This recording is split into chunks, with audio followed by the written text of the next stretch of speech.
श्री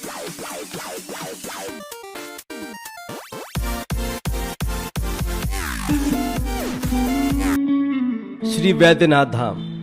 वैद्यनाथ या बैजनाथ नाम से प्रसिद्ध यह तीर्थ देवघर के रूप में विख्यात है। यह द्वादश ज्योतिर्लिंगों में से एक है। साथ ही सती का हृदय गिरने के कारण प्रमुख शक्तिपीठ भी है।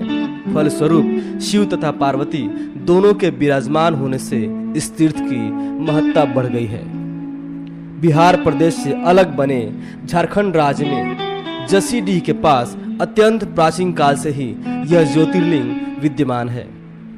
शिव पुराण के अनुसार वैद्यनाथ के बारे में प्रसंग आया है कि एक बार लंकापति रावण ने महादेव शिव जी को प्रसन्न करने के लिए कैलाश पर्वत पर जाकर घोर तपस्या की। भोले शंकर ने उसकी भक्ति भावना से प्रसन्न होकर प्रत्यक्ष दर्शन दिए और वरदान मांगने को कहा। रावण ने उनसे प्रार्थना करते हुए वर मांगा कि महादेव की उपस्थिति उसके साम्राज्य लंका में हो। शिव जी ने उसकी प्रार्थना स्वीकार करते हुए यह शर्त रखी कि ज्योतिर्लिंग के रूप में उनके प्रतीक को रावण लंका लेकर जाए, किंतु मार्ग में उसे कहीं भूमि पर नहीं रखेगा। प्रसन्न होकर रावण ज्योतिर्लिंग को लेकर लंका की ओर आकाश मार्ग से चल पड़ा, किंतु देवतागण नहीं चाहते थे कि महादेव शिव शंकर का प्रतीक दानवों के राज लंका में पहुंचे।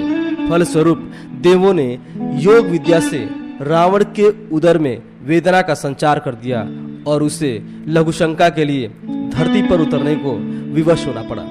तभी ग्वाले के रूप में वहां खड़े विष्णु जी को मूर्ति थमाकर रावण लघुशंका से निपटने के लिए गया, परंतु वह ग्वाला मूर्ति के भार को अधिक देर तक नहीं संभाल सका और उसने उसे भूमि पर रख दिया।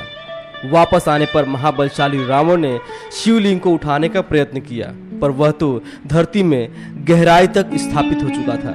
निराश होकर रावण ने सभी तीर्थों की मिट्टी तथा पवित्र सरिताओं के जल को शिवगंगा सरोवर में एकत्र कर शिवलिंग का अभिषेक किया और नतमस्तक होकर मूर्ति को अंगूठे से दबाकर लंका वापस लौट आया। शिवलिंग 11 अंगुल ऊंचा है और आधार से थोड़ा ही उठा हुआ है। उस पर अभी भी रावण के अंगूठे से किया हुआ निशान है। यहाँ 3 मंदिर महादेव पार्वती के हैं जो परस्पर रेशमी रस्सों से जुड़े हैं। कुष्ठ रोग से मुक्ति के लिए भी इस तीर्थ का अत्यंत महत्व है। मंदिर से दूर एक तालाब है जिसमें लोग कुष्ठ रोग मुक्ति की भावना से स्नान करते हैं। लोक कथा है कि बैजू नामक एक भील नित्य प्रति उस शिवलिंग पर बेलपत्र चढ़ाता था।